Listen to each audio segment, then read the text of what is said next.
La ville de Goma se réveille sous une ambiance inhabituelle après le sauve-qui-peut observé hier lors de l'éruption volcanique du Nyiragongo. Les quelques habitants qui avaient fui la coulée des laves regagnent déjà leur maison. Les autorités n'ont donné aucun bilan pour l'heure. Mais pourtant, le 11 mai, l'Observatoire volcanologique de Goma avait élevé le niveau d'alerte et appelé à la vigilance après avoir constaté des activités intenses de lacs de lave dans le cratère de Nyiragongo. Quel risque volcanologique en RDC de manière générale et à Goma en particulier? On en parle avec le professeur Albert Ongenda, auteur de plusieurs livres sur la volcanologie. Bonne journée dominicale à vous, madame, messieurs, et bienvenue à cette édition du journal dont une bonne partie sera consacrée aux activités volcaniques du Nyiragongo. À la une de l'actualité, des milliers de personnes qui ont fui la coulée des laves vers la cité de Sake dans le territoire de Masisi et au Rwanda voisin ont commencé à regagner leur domicile ce dimanche matin. Pour l'heure, la ville de Goma a été épargnée de cette catastrophe naturelle. La lave s'est arrêtée à quelques mètres du chef-lieu du Nord Kivu. Aucun bilan officiel n'a été donné, mais de nombreuses maisons ont été englouties dans la lave. Le gouverneur militaire doit se prononcer dans les minutes qui suivent. Notre correspondant sur place, Patrick Kormdama. La ville de Goma s'est réveillée ce dimanche matin dans une ambiance inhabituelle. C'est là après l'éruption du volcan Nyiragongo, intervenu samedi 22 mai 2021 aux environs de 19h heure locale. Ce matin, la grande partie de la population qui avait fui vers la cité de Sake, à 27 km de la ville de Goma, nous sommes dans le territoire de Masisi et au Rwanda voisin, a déjà commencé à regagner domicile. Pendant ce temps, les boutiques, marchés, églises restent fermées. Tout le monde est en train de se précipiter pour aller voir là où la lave s'est arrêtée et voir ce qui s'est réellement passé. Pour l'heure, il faut dire que la lave du volcan Nyiragongo n'a pas atteint la ville de Goma et l'aéroport international de Goma n'a pas été touché comme l'ont relayé certains médias. Jusque-là, aucun bilan n'est encore disponible. On attend la communication officielle de l'autorité provinciale dans les minutes qui suivent. Mais déjà, plusieurs maisons ont été englouties dans la lave. Des blessés sont aussi signalés sur la route Goma-Sake où un véhicule marqué Fuso qui évacuait les gens vers cette cité a connu un accident de circulation. 4 personnes seraient aussi mortes à la prison centrale de Goma-Munzenze où des prisonniers ont tenté de s'évader. Une information qui devrait aussi être confirmée par le gouverneur du Nord Kivu, le lieutenant général Ndima Constant, dans les heures qui suivent. Je le disais, le 11 mai, l'Observatoire de volcanologie de Goma avait observé des activités inhabituelles dans le volcan actif de Nyiragongo et avait appelé à la vigilance. Le niveau d'alerte était le jaune. En réalité, l'OVG avait constaté une intense activité de lacs de lave dans le cratère du volcan Nyiragongo. Comparativement aux 2 semaines antérieures, l'activité séismo-volcanique au niveau de Nyiragongo avait augmenté. 2 séismes volcano-tectoniques sporadiques avaient été observés dans le champ du volcan Nyiragongo. Pour parler de toutes ces questions techniques, j'ai dans ce studio le professeur Albert Ongenda. Il est avec moi. Bonjour professeur et bienvenue à vous. Bonjour, monsieur le journaliste. Et merci surtout d'avoir accepté notre invitation. Je rappelle, je précise plutôt, vous êtes auteur également d'un livre très intéressant sur la volcanologie. Le titre est Volcanologie de la chaîne des Virunga. C'est vous que nous avons pris hier la nuit pour parler justement de cette activité volcanique à Goma précisément. Alors professeur, qu'est-ce qu'on doit comprendre de cette éruption volcanique qui s'est produite justement sans tremblement de terre? Ce qu'il faut comprendre, c'est que tous les 15-20 ans, il y a une éruption volcanique au niveau du Nyiragongo. Il y a toujours un espace, un temps, 15 ans, 20 ans après, il y a une éruption qui se produit. Comment? Parce que lorsque le lac de lave s'est rempli, le danger est imminent. Une fois que le lac de lave est rempli, nous pouvons normalement assister à une éruption volcanique de grande ampleur. Et ce qui s'est passé aujourd'hui, je pense qu'il y avait des signes précurseurs qui y annonçaient déjà la survenue normalement de cette éruption volcanique. Et les observateurs qui y étaient sur place avaient normalement noté qu'il y avait des signes qui montraient qu'une éruption devait normalement se déclencher dans mais le niveau d'alerte était le jaune, on avait juste appelé la population à la vigilance et subitement on voit cette éruption. Qu'est-ce qui s'est passé? Est-ce qu'on n'a suffisamment pas de matériel pour bien préciser le temps d'une éruption? Je pense peut-être que ça a dépassé les chercheurs ou l'observateur volcanologique de Goma, qui n'a pas été normalement, je ne dirais pas en mesure, il n'a pas su que ça va se déclencher à telle heure, à tel moment. Une éruption volcanique, c'est quelque chose qui se déclenche par moment, brusquement, sans que vous le sachiez. Mais avant tout, il y a toujours des signes. Ou soit il y a des mini-tremblements de terre qui se produisent tout autour, ou bien... En l'occurrence, il n'y avait pas de tremblement de terre. Il n'y avait pas de tremblement de terre. Mais on peut normalement l'observer lorsque le lac de lave est en train de se remplir. Et pour ceux qui sont à Goma, on vous dira que le remplissage quand même de ce lac est quand même... donner déjà des signes qu'une éruption volcanique pouvait se produire. Là, ce n'est que le début.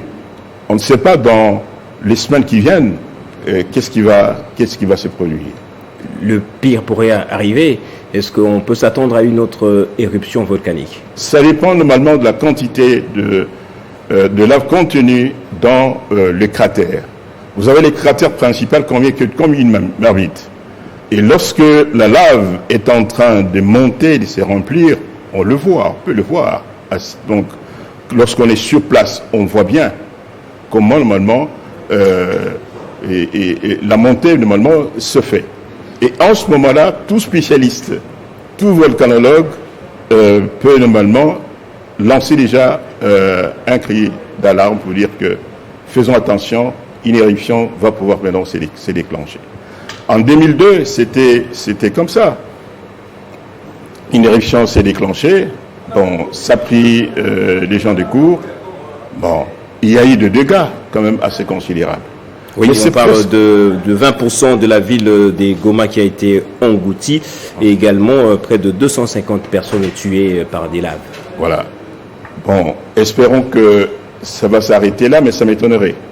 Vu que le cratère continue toujours à recueillir, à se remplir.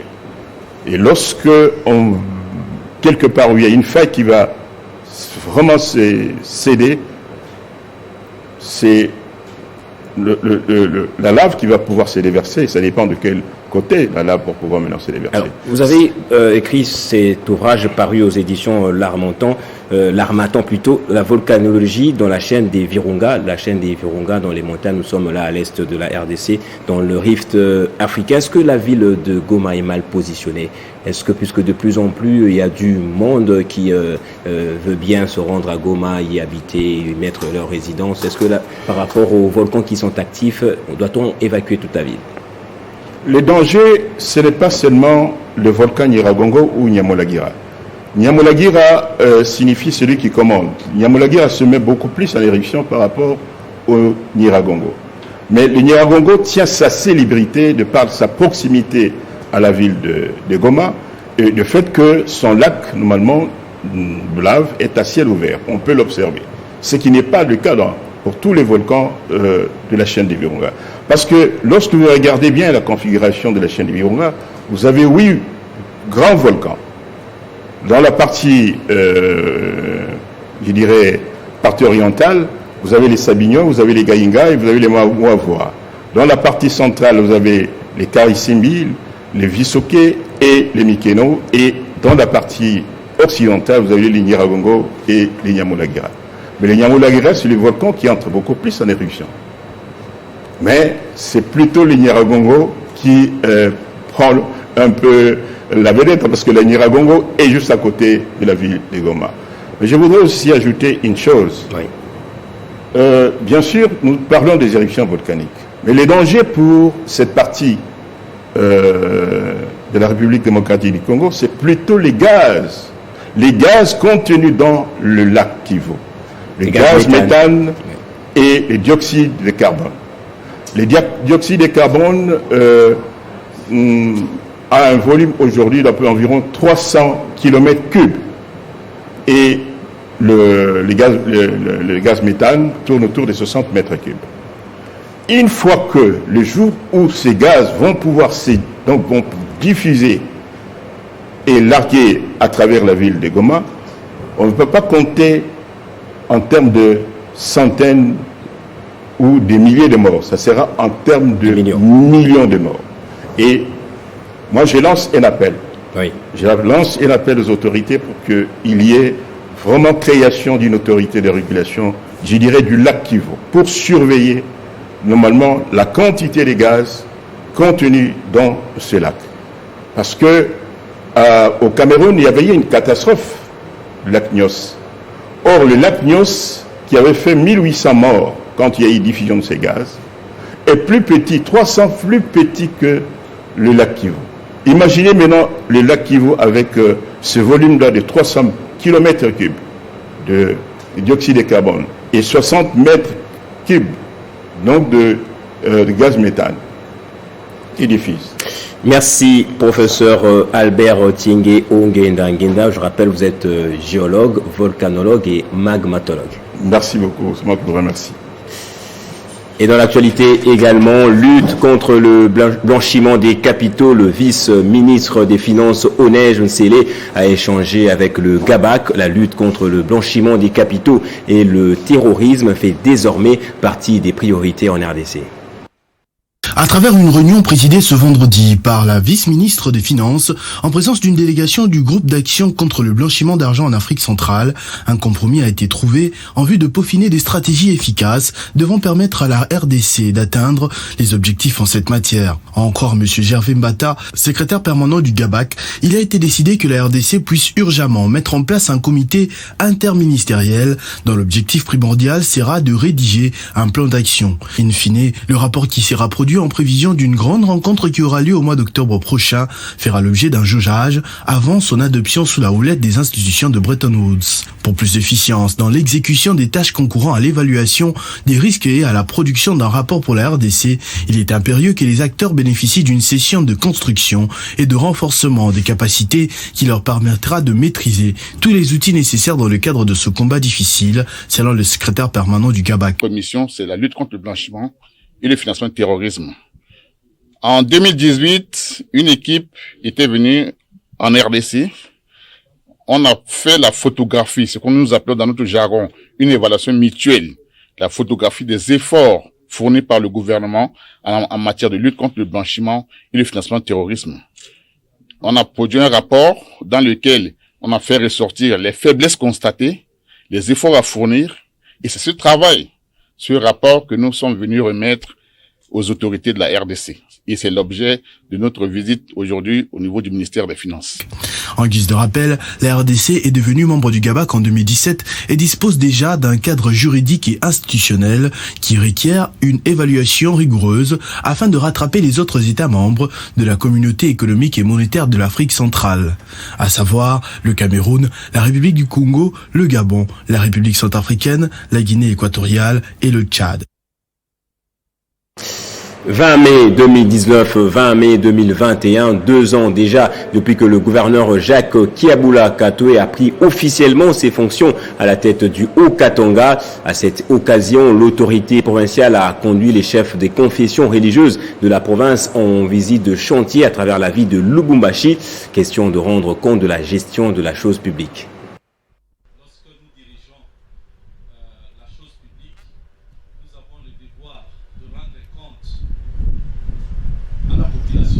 C'est donc pour se rendre compte du travail abattu pendant 2 ans à la tête du Haut-Katanga que le chef du gouvernement provincial a conduit les chefs des confessions religieuses à travers les chantiers de la ville de Lubumbashi.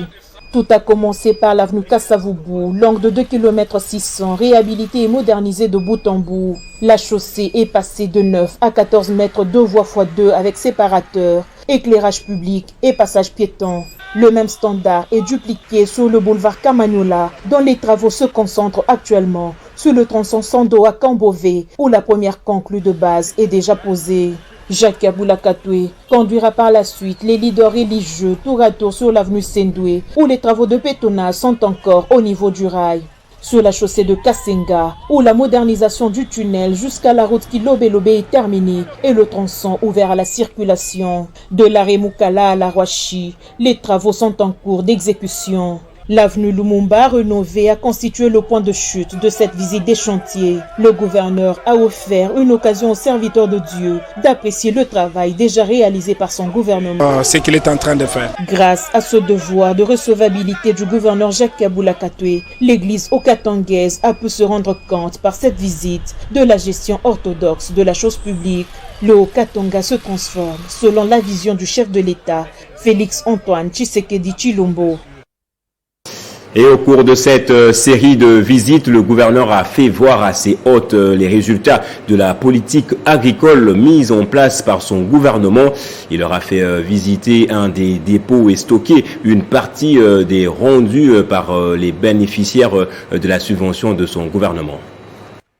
Il s'agit d'un stock de plus de 4000 tonnes de maïs qui a été récupéré sur les 13 000 hectares emblavés grâce à la politique de subvention des ménages, fermiers et autres confessions religieuses par le gouvernement provincial au cours de l'année culturelle 2019-2020. L'autorité provinciale a conduit les leaders religieux en visite dans l'un des dépôts où est stocké une partie de cet aliment de base des Hauts-Katangais. Les hôtes de Jacques Kabula Katwe ont suivi les explications des ministres provinciaux de l'agriculture et de l'économie sur la politique agricole du gouvernement provincial qui vise l'autosuffisance alimentaire et la fin des importations. Juste à côté de ces dépôts, ce grain de maïs est transformé en farine de première qualité made in Haut-Katanga, dont un sac de 25 kilos se négocie à 17 000 francs congolais sur le marché. Les hommes de Dieu saluent la politique agricole mise en place par le gouvernement Kabula. L'autorité provinciale expliquera plus tard à ses hôtes sa vision agricole. C'est comme ça que nous avons compris, nous en tant que gouvernement,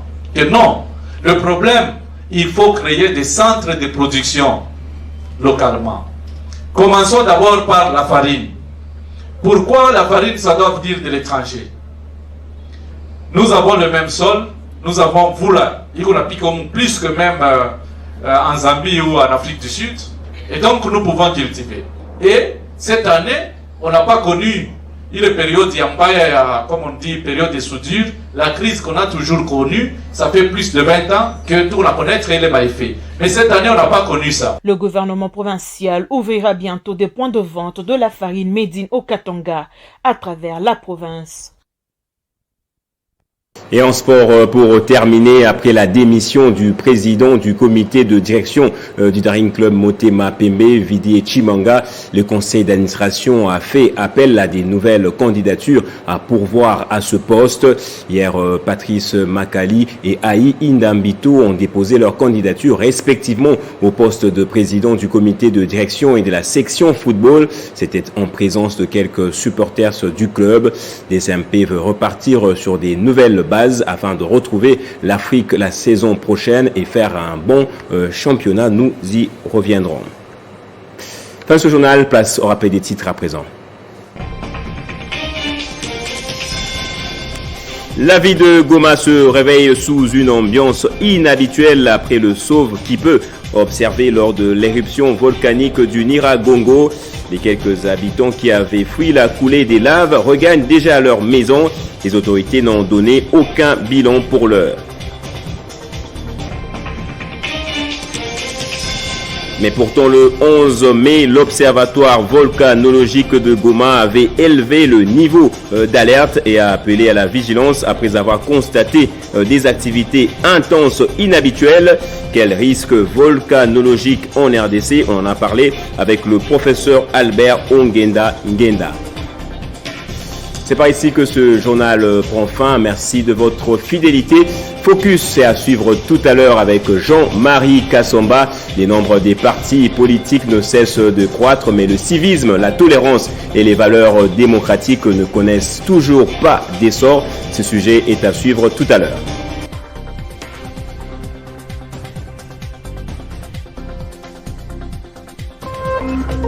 Téléchargez les infos Télé 50 sur www.télé50.cd.